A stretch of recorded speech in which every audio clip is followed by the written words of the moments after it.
Just because this is on the topic of ontological mathematics, we went ahead and asked the authors themselves what they think of this argument. We got an amazing response that we would like to share with you, the viewers. And again, this is from the AC themselves, the authors. It's like someone who has copied someone's song claiming that no one owns music, or someone who pirates books claiming that no one owns knowledge. These arguments are comical. What people own is intellectual property, and that's something that's legally protected. Corey is violating our intellectual property, no ifs and no buts. The most famous plagiarism dispute in history was when Newton accused Leibniz of falsely claiming to have invented calculus. Leibniz was the first person to publish work on calculus, but Newton was the first to do work unpublished on calculus. Today, the consensus is that they developed calculus independently. In the world today, 100% of university mathematics departments address the subject of abstract mathematics, mathematics as an abstraction. There is only one place in the world where the subject of ontological mathematics is addressed, and that's within Illuminism. Ontological mathematics is the centerpiece of the unique answer to existence provided by the secret society, the Pythagorean Illuminati. Pythagoras was the founder of ontological mathematics. Pythagoras regarded reality as mathematical, not material, with mathematics being the basis of mind. This worldview has been continuously developed over 2,500 years by the PI. No one else has ever worked on these ideas. His task was to communicate the ideas of the Pythagorean Illuminati. His job was to be the messenger. He had their permission to communicate their ideas, their intellectual property.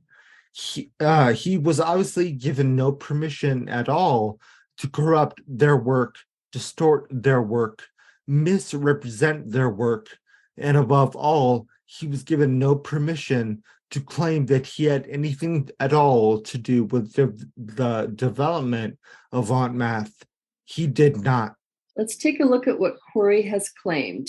He wrote, quote, "Ontological mathematics was originally leaked to the public via a controversial hidden society operating under various pseudonyms.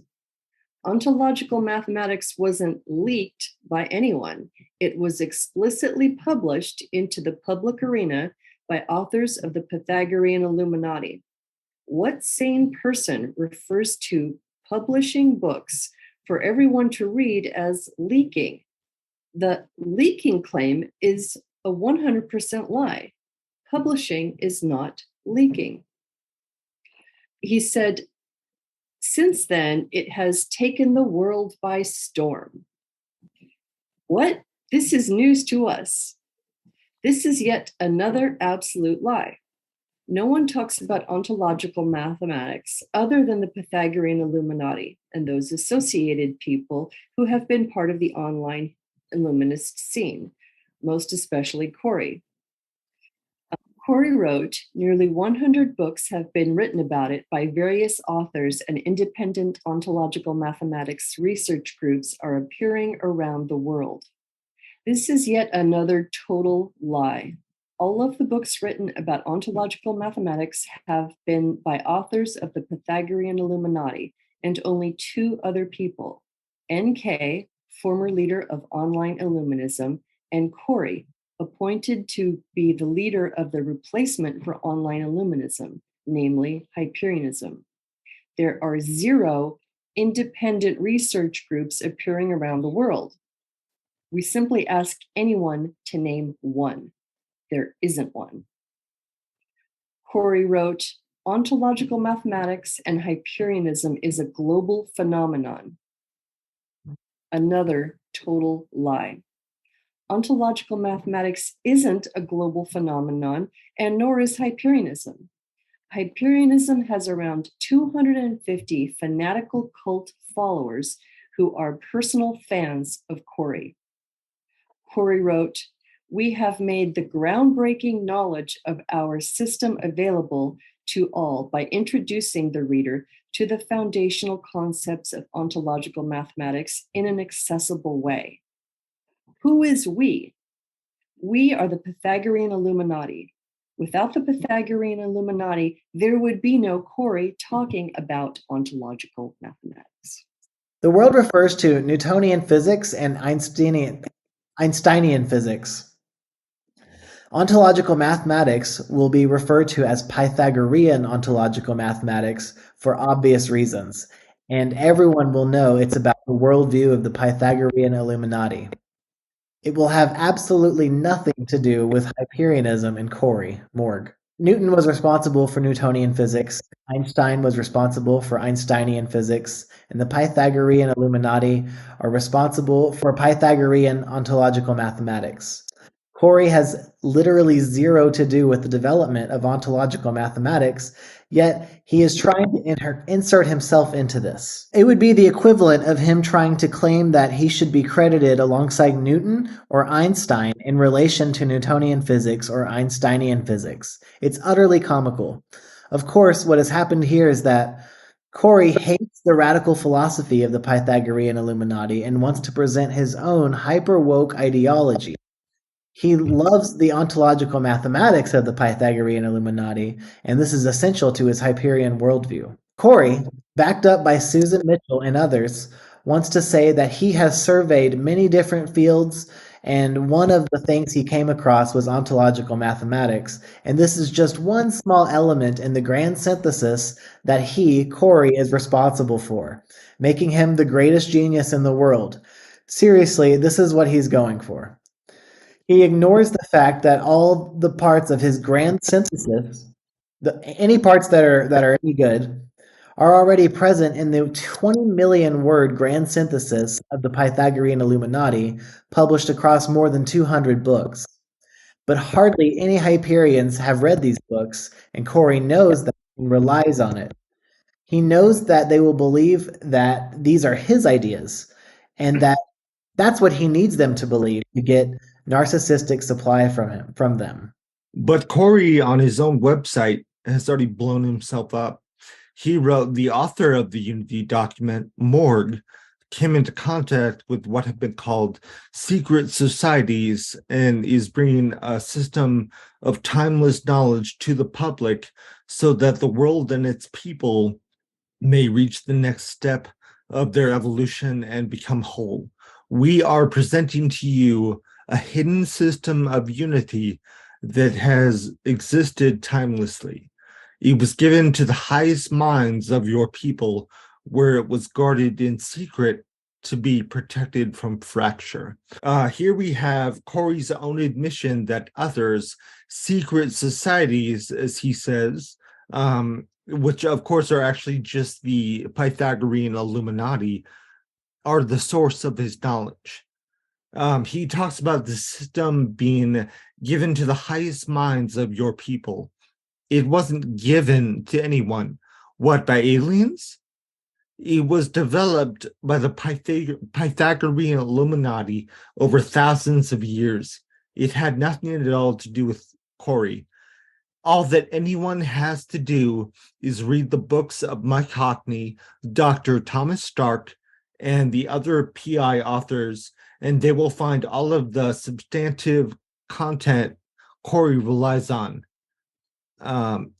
He has 100% gambled on people not being aware of this background, and he has gotten away with it as far as his Hyperion cultists are concerned. They are personally invested in him, not in on-math. Corey and Susan have argued that ontological mathematics is like calculus. It's nothing like calculus. Calculus is a mathematical tool, a very powerful one, but just one of many powerful mathematical tools. Ontological mathematics is the answer to existence. Ontological mathematics solves the problem of Cartesian substance dualism, the most intractable problem of philosophy. It explains being and becoming. It explains the eternal and necessary versus the temporal and contingent. It explains universals versus particulars. It explains dimensionlessness and dimensionality. Zero entropy versus entropy. Absolute zero, perpetual motion, superconductivity, antimatter. It explains how a singularity creates space-time. It explains holism versus partism. It explains free will. It explains Gödel's incompleteness theorem. It explains syntax and semantics, form and content, and so many other things, including the complete replacement of scientific materialism and empiricism by mathematical idealism and rationalism. It's the ultimate paradigm shift. Calculus does none of that. But of course, Corey and Susan, in their sinister, disingenuous way, simply try to produce any old nonsense arguments to justify stealing the work of others and pretending it's theirs. Only the Pythagorean Illuminati ever assigned an ontology to mathematics and designated mathematics the foundation of existence, the fiber and fabric of existence, and the ontological expression of the supreme explanatory principle, the principle of sufficient reason, providing a reason for why everything is the way it is and not otherwise. It's as sure as hell that none of these ideas come from Corey and his Hyperion cult. There is no one on earth other than the Pythagorean Illuminati who has ever thought of sinusoids as thoughts and give them both a syntax and a semantics, form and content, a rational component and an empirical component. We, of course, don't own the answer to existence, but we certainly discovered it and were the first to do so, and no one else did. And that means that everyone until the death of the human race must acknowledge it, just as they acknowledge Newton, Einstein, Plato, Descartes, and all the decisive thinkers. You can be 100% sure that no one will be adding Corey and Hyperianism to the list, since they literally had nothing to do with anything. Anyone who refuses to acknowledge this, and by that we mean literally that whenever they use our ideas, they must reference us and our work and our authors. If they fail to do so, they are plagiarists, like Corey, who actively campaigns against our work and is plotting to cancel our books. Only an insane person, and Corey is truly insane, would believe he could get away with the astonishing act of plagiarism in which he is engaged. How many universities teach calculus? All of them. How many universities teach ontological mathematics? None of them. So any claim that ontological mathematics is just like calculus is insanely falsified by that fact alone. Never mind any other considerations. The calculus taught in universities has no connection to philosophy and the answer to existence.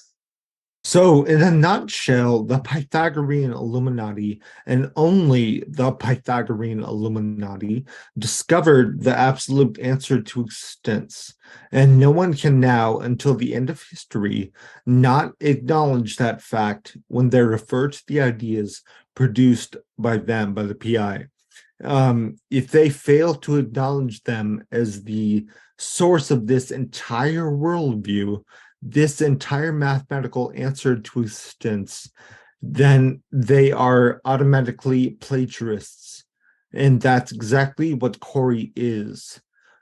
He is claiming that this worldview was something he devised. It has nothing whatsoever to do with Corey. He contributed zero to this answer to existence and has no capacity to make any contribution. He has, in fact, committed numerous egregious fallacies and staggering errors in his constant misinterpretations and misrepresentations of Ontmath.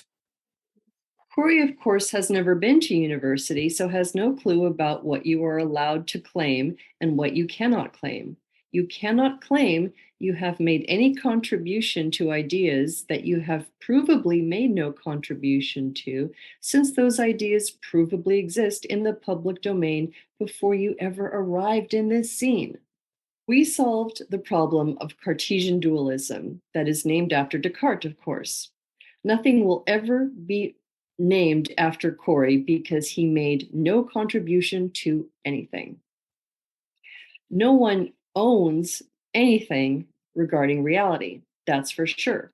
What people certainly do own is intellectual property, and ontological mathematics is our, the PI, intellectual property, and anyone who plagiarizes our work is guilty of violating our intellectual property and breach of copyright. People can, of course, refer to our work, properly acknowledged. What they cannot do is pass off our work as theirs, and that's precisely what Corey does every time he talks in public. And funnily enough, calculus was itself the source of a plagiarism dispute. Leibniz and Newton were two of the greatest geniuses of all time. Corey is, not. Corey has no intellectual property. He has not originated any ideas. He is a copyist. He is a plagiarist. This is not something that anyone can seriously debate. No one owns music, but every musician owns their songs. And what is music operationally except the collection of expressions of music, songs, symphonies, and so on? No one else can copy them without permission. No one owns mathematics, but everyone who develops new fields in mathematics intellectually owns those new fields, and no one can copy them without permission. Corey has no permission. Corey copies others illegally. This is all 100% factual.